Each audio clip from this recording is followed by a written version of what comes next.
Bueno, muy buenos días a todas y a todos. En primer lugar, saludarles, agradecer al Foro Rural Mundial la invitación a participar en esta asamblea.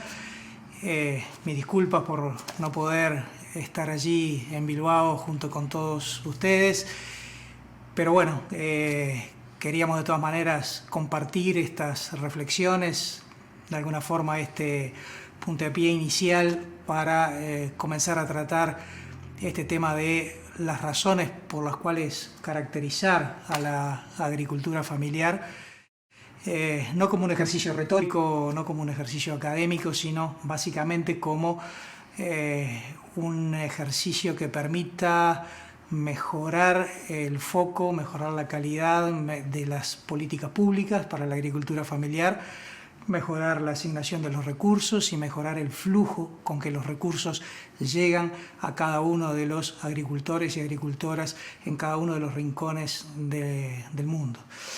Esto que yo les voy a comentar de alguna manera está vinculado a un trabajo que hicimos con la FAO el año pasado, en 2014, el año de la agricultura familiar, que tuvo que ver con el funcionamiento de un grupo de trabajo integrado por expertos de los distintos continentes, de las distintas regiones del mundo, que cada uno aportó su punto de vista, su visión, su criterio y su conocimiento sobre cómo funciona la agricultura familiar como categoría socioeconómica, como conjunto socioeconómico de productores a nivel de los distintos contextos. Lo que hicimos fue cruzar la realidad de 6 regiones a nivel mundial con 5 criterios, los 5 criterios que los propios expertos identificaron que básicamente tenían que ver con la definición de la agricultura familiar. Esto es, bueno, el trabajo, o sea, el trabajo contratado, o mejor dicho, el trabajo familiar y el tipo de trabajo contratado y la cantidad de trabajo contratado, que es una definición clave. La administración del predio, quién toma las decisiones en la gestión y la administración del predio, la localización del predio, también tomar en cuenta como otro criterio las zonas donde se ubica el productor en relación al predio familiar y también claramente de dónde provienen los ingresos en función del tipo de producción, el foco de producción y la calidad o cantidad de la producción. Básicamente los 5 criterios que fueron consensuados en las distintas regiones permiten dibujar un mapa inicial en donde aparece como un gran concepto paraguas de la agricultura familiar, donde se definen los criterios y después en cada región e incluso en cada subregión y a veces en cada país, a esos criterios se les superponen parámetros. Y esos parámetros son los que de alguna manera permiten identificar con claridad dónde están, dónde se ubican, cuáles son los destinatarios de las políticas públicas, o sea, los agricultores familiares. Porque en definitiva, ese es el objetivo, como decíamos hace un rato, ese es el objetivo con el cual se hace este trabajo o se hizo este trabajo. Es decir, en estos últimos años, desde el 2000 al 2015, los últimos 15 años, la agricultura familiar ha ganado una enorme visibilidad pública. El ganar visibilidad pública le ha llevado a ganar una gran visibilidad política.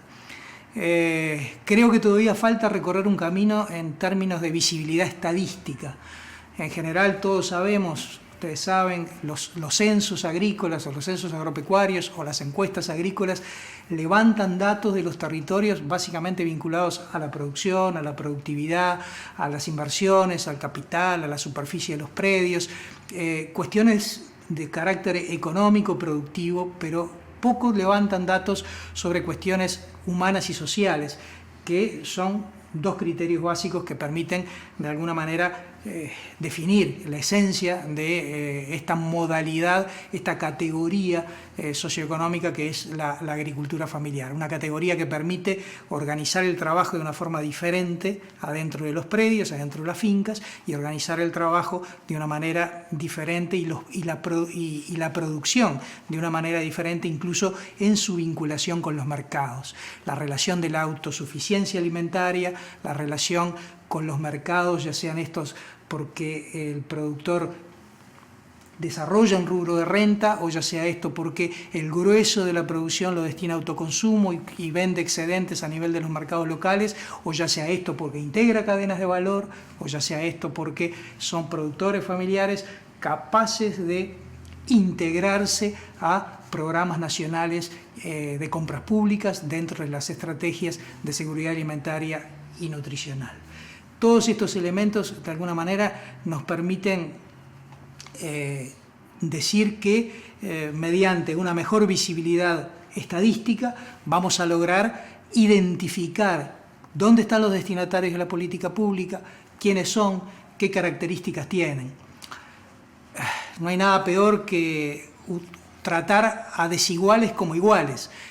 ¿Qué quiero decir? Aplicar instrumentos homogéneos a poblaciones heterogéneas, y por lo tanto, cuando hablamos de políticas públicas diferenciadas, estamos hablando de políticas públicas focalizadas, y para poder focalizar esta categoría, este grupo de productores debe tener esa visibilidad estadística que hoy todavía tenemos que seguir construyendo. Nada, en ese sentido, entonces, decir de que evolucionó esta visibilidad de la agricultura familiar, básicamente a partir de 3 fenómenos. En primer lugar, el cambio en los paradigmas. Hace 10 años atrás, agricultura familiar era sinónimo de pobre rural. Hoy no es sinónimo de pobre rural. La categoría de agricultura familiar es una categoría paraguas. Dentro de ella hay una heterogeneidad de productores, algunos capitalizados, otros semicapitalizados, otros productores con dificultades de acceso a los mercados, con inseguridades alimentarias. Hay recolectores, hay pastores, hay nómades, hay asalariados rurales, hay comunidades raciales o comunidades de pueblos originarios. Es decir, existe, al menos dentro de esa categoría, una serie de subcategorías, pero que pueden ser encontradas y localizadas en los territorios, porque, como decíamos recién, a los criterios le adosamos parámetros, y a esos parámetros se le puede dar valor, y a esos parámetros con valor unidos a los criterios es posible encontrarlos y recogerlos con los instrumentos de recolección de datos, tanto cuantitativo como cualitativamente se pueden dar a nivel de los territorios. Entonces, el otro fenómeno que permitió aumentar la visibilidad de la agricultura familiar fue, además de los cambios de paradigmas, el tema de las políticas públicas.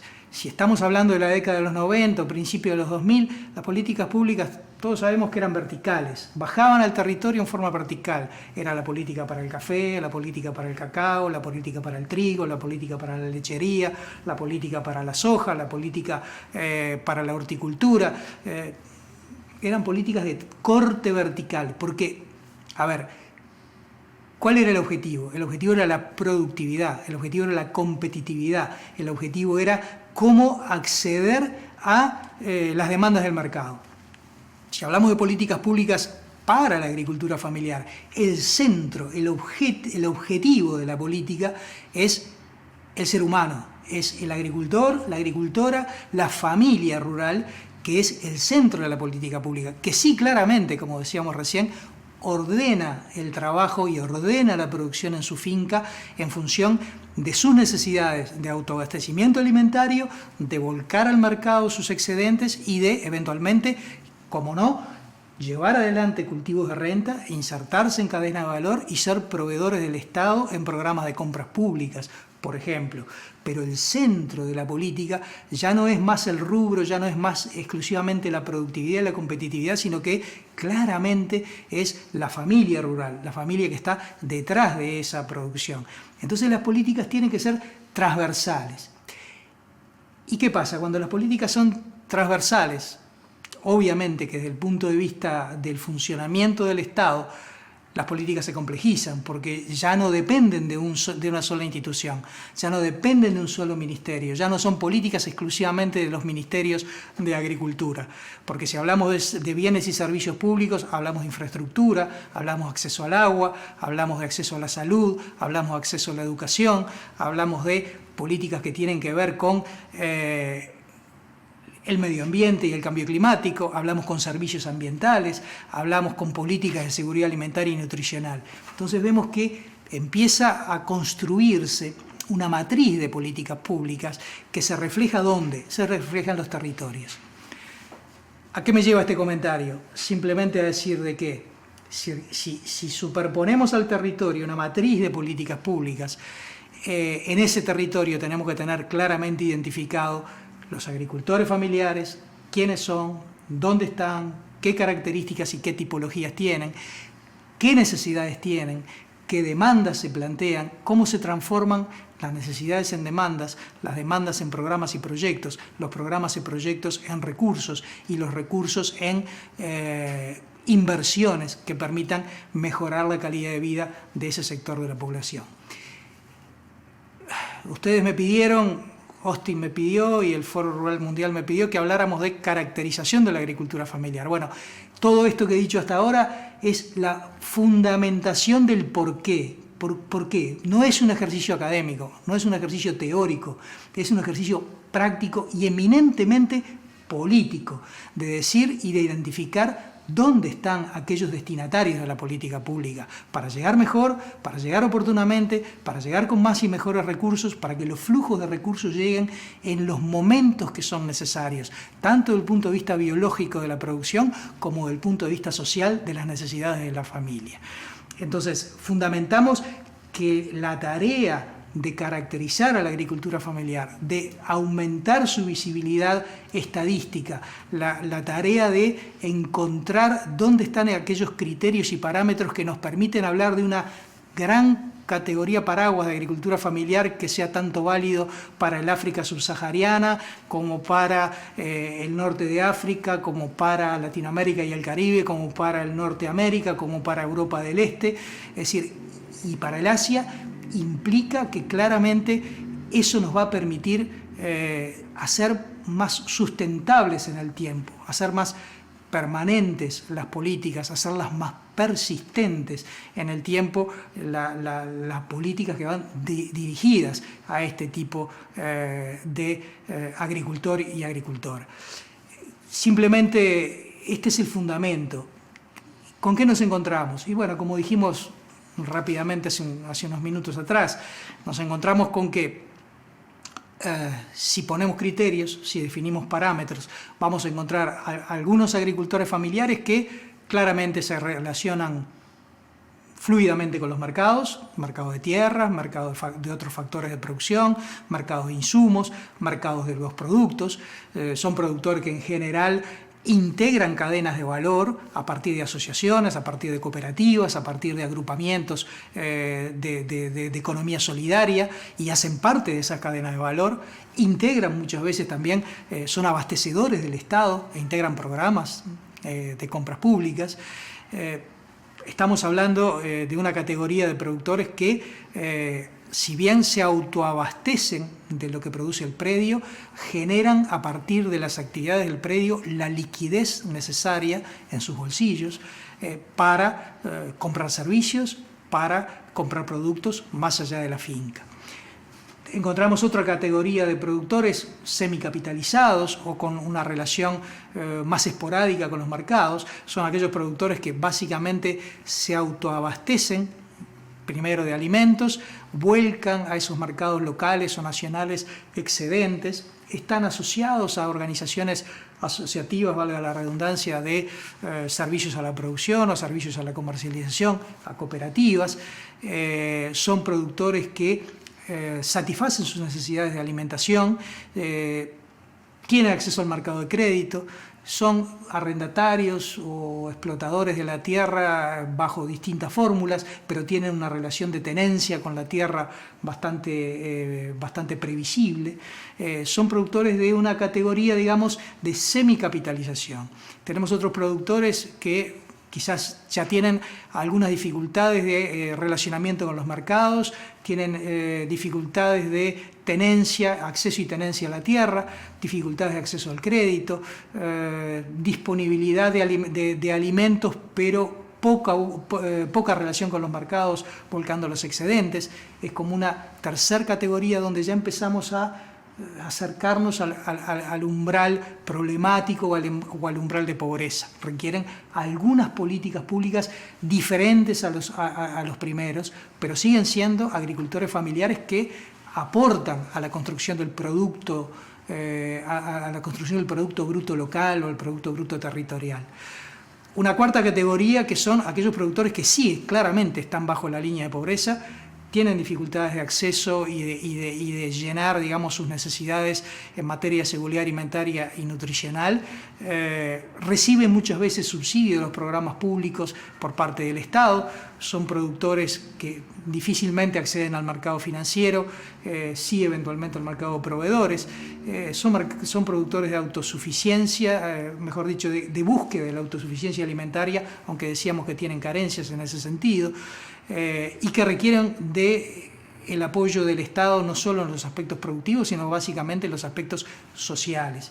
Y después tenemos, como dijimos hace un rato, un cúmulo de productores que tienen que ver con otras formas de producción, como decíamos, pastores, recolectores, sociedades o grupos comunitarios, grupos que tienen que ver con integración interracial o pueblos originarios.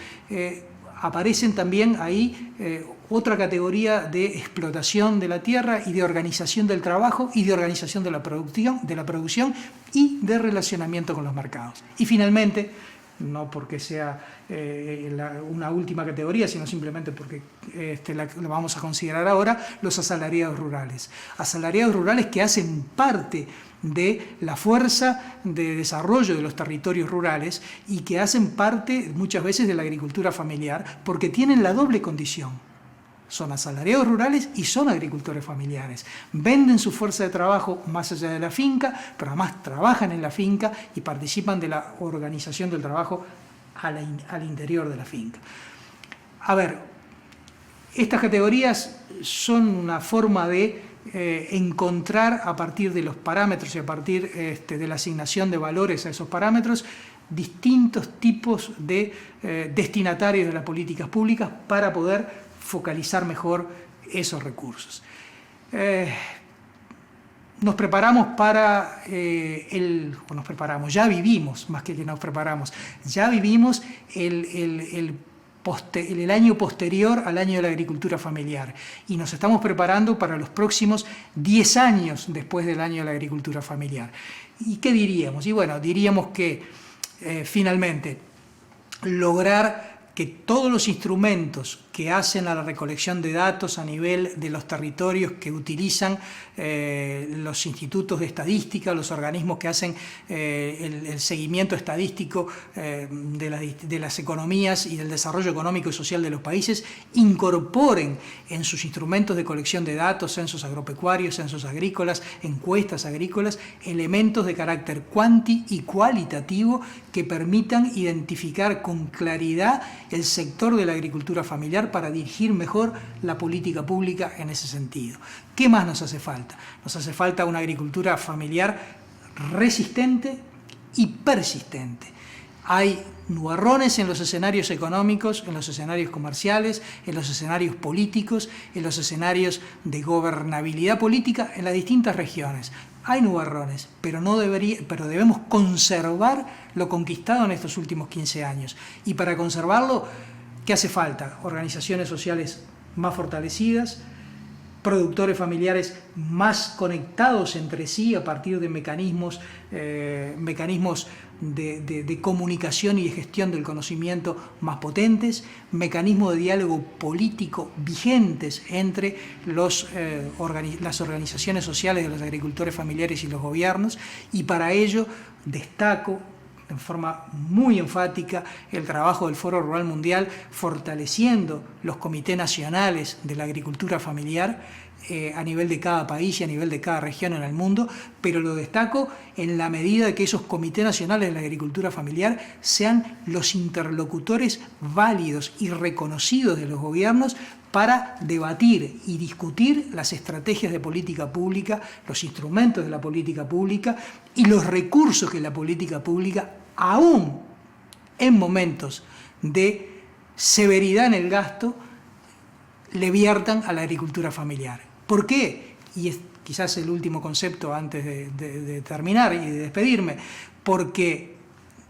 aplicar recursos a la agricultura familiar no debemos considerarlo como un gasto, es una inversión para movilizar recursos para que la agricultura familiar, lejos de ser un problema para el desarrollo de los territorios rurales, sea la principal solución al problema del desarrollo de los territorios rurales. Desearles lo mejor en estos 2 días, en esta asamblea, y bueno, una vez más, el sentimiento de no poder acompañarles y no poder estar allí con ustedes compartiendo estos debates. Un fuerte abrazo.